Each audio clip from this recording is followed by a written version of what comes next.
Hello and welcome back to the 12 Blocks of Christmas Quilt Along. My name is Haley and today we're working on block number 5, the Cat's Cradle. If you're just joining us, no worries, there's still plenty of time to catch up and the videos will live here on YouTube forever. You can grab a copy of the free pattern we're quilting along to using the link in the description below. And don't forget, the full pattern with extra sizes and layouts is 50% off throughout the duration of the Quilt Along. So you can grab it now for just $7. Let's grab our fabric and dive into block number 5.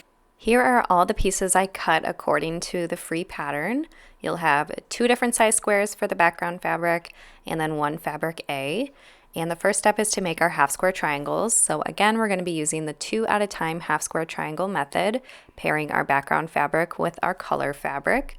And the first step is going to be to mark a diagonal line on your background fabric. I'm using my 6.5-inch ruler and my disappearing ink pen to mark the lines.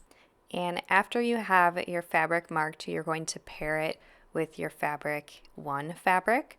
So I ended up cutting 3 different fabrics for this because I wanted it to be a little bit scrappy, but I kept them all in the same kind of red-pink family so it would go together nicely. And you're going to pair your 2 different color squares together, right sides together, and you're going to sew a 1/4 inch away on both sides of the marked line. And this is what my pieces look like now after they've been pieced. And now it's time to cut them. So we're going to cut along that diagonal marked line. And we're going to cut all of these in half. And this will give us a total of 6 identical half square triangles. And you should have 2 of each color if you're doing it the scrappy way that I am. And then we're going to press towards the darker fabric. So you'll end up with a total of 6 half square triangles.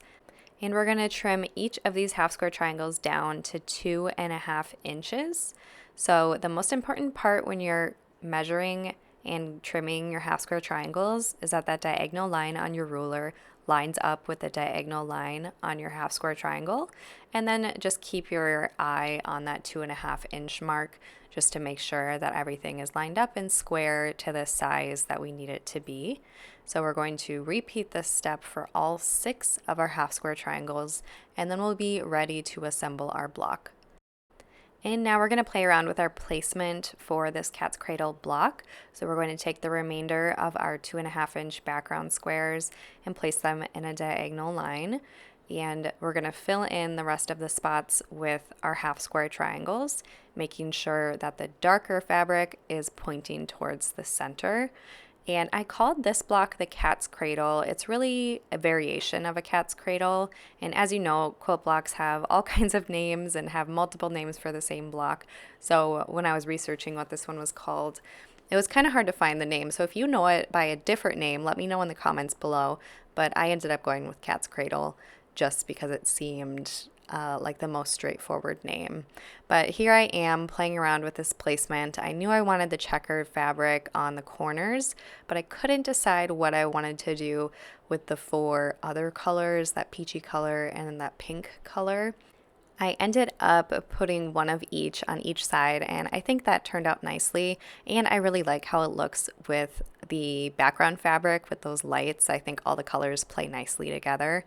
So now that we like our placement, we're going to sew the rows. So you should have 3 rows of 3, and we're going to press the rows in opposite directions. I'm going to press away from the center, towards the center, and away from the center, just to make sure my seams nest and I get those nice crisp intersections as I piece. And the last step is going to be trimming down to 6.5 inches. So I'm keeping my eye on all of these points to make sure that there's a 1/4 inch all the way around. And then I'm just going to trim off the little slivers to make sure everything is nice and square. And I really love how the colors on this one turned out. I think it's super cute. So I actually think that this quilt would look great if you had red and white as the main tree colors and then like a green for the leaves. So I can't wait to see what you all come up with your color choices. But this is what my final Cat's Cradle block looks like, and that's all for block number 5.